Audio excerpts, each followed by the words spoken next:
సిద్ధార్థ్ హీరోగా నటించిన దాదాపు అన్ని చిత్రాలు తెలుగులో కూడా విడుదలవుతూ ఉంటాయి. అందులో భాగంగానే 3BHK అనే సినిమా ప్రేక్షకుల ముందుకు ఈ రోజే వచ్చేసింది. తమిళంలో పాటు తెలుగులో కూడా ఈ రోజే విడుదల చేశారు. ఈ సినిమాలో శరత్ కుమార్ దేవయాని సిద్ధార్థ్ తల్లిదండ్రులుగా నటించగా మీతా రఘునాథ్ ఆయన చెల్లెలి పాత్రలో నటించింది. చైత్ర ఆచార్ హీరోయిన్ గా నటించిన ఈ సినిమా ప్రేక్షకుల ముందుకు రాగా సినిమా ప్రేక్షకులను ఎంతవరకు ఆకట్టుకుంటుంది అనేది ఇప్పుడు రివ్యూలో చూద్దాం.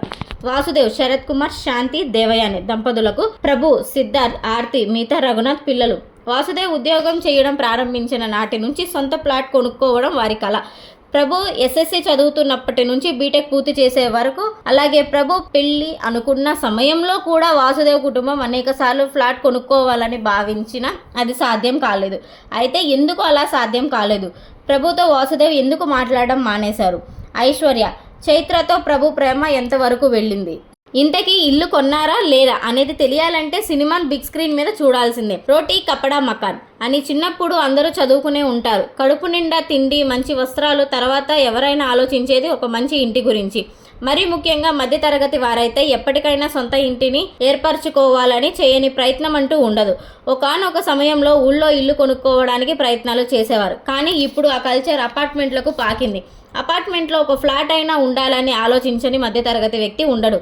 ఆ ఎమోషన్నే క్యాష్ చేసుకునేలా ఈ సినిమా చేశారు. సొంత ఇంటిని ఏర్పరచుకోవడానికి వాసుదేవ్ చేసే పోరాటమే ఈ 3BHK సినిమా. సొంత ఇంటి కళ అందరికీ ఉంటుంది. దానికి తోడు 2 పిల్లలు ఉంటే వారిని చదివించడం, ప్రయోజకులుగా తీర్చిదిద్దడం లాంటి బాధ్యతలు కూడా ఉంటాయి. వారి స్కూల్ ఫీజులు, కాలేజ్ చదువులకు డబ్బు వంటివి తలకు మించిన భారంగా నిలుస్తూ ఉంటాయి. సొంత ఇంటి కళను పక్కన పెడితే మధ్యతరగతి జీవనశైలి, వారి ఆర్థిక ఇబ్బందులు, పిల్లల భవిష్యత్తు కోసం తల్లిదండ్రులు ఎలాంటి త్యాగాలు చేస్తారు, వారి ఆలోచన ధోరణి ఎలా ఉంటుంది అనే విషయాన్ని సినిమాలో ప్రధానంగా చూపించారు. ఒక మాటలో చెప్పాలంటే ఈ సినిమాలో చూపించిన ఎమోషన్ కానీ, అందులో వచ్చే సన్నివేశాలు కానీ తెలుగు ప్రేక్షకులకు ఏమాత్రం కొత్త కాదు. అదే తరహా సినిమా మరోసారి ప్రేక్షకుల ముందుకు వచ్చే ప్రయత్నం చేశారు. ఫస్ట్ హాఫ్ చివరి వరకు వచ్చేసరికి ఇదేంట్రా కష్టాలు ఇంతలా ఉన్నాయి అనే ఫీలింగ్ కలుగుతుంది.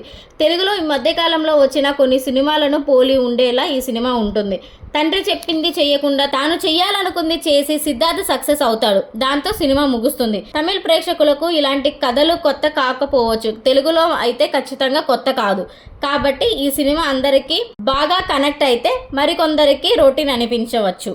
నటీనటుల విషయానికి వస్తే సిద్ధార్థ్ ఎప్పటిలాగే తనదైన పర్ఫార్మెన్స్తో అదరగొట్టాడు. వాసుదేవ్ పాత్రలో శరత్ కుమార్ కూడా కీలకమైన సన్నివేశాల్లో ఒక రేంజ్ పర్ఫార్మెన్స్ ఇచ్చాడు. ఇక మీతా రఘునాథ్ మధ్యతరగతి చెల్లెలుగా కరెక్ట్గా సూట్ అయింది. చైత్ర ఆచార్ ఉన్నంతలో పర్వాలేదు అనిపించింది.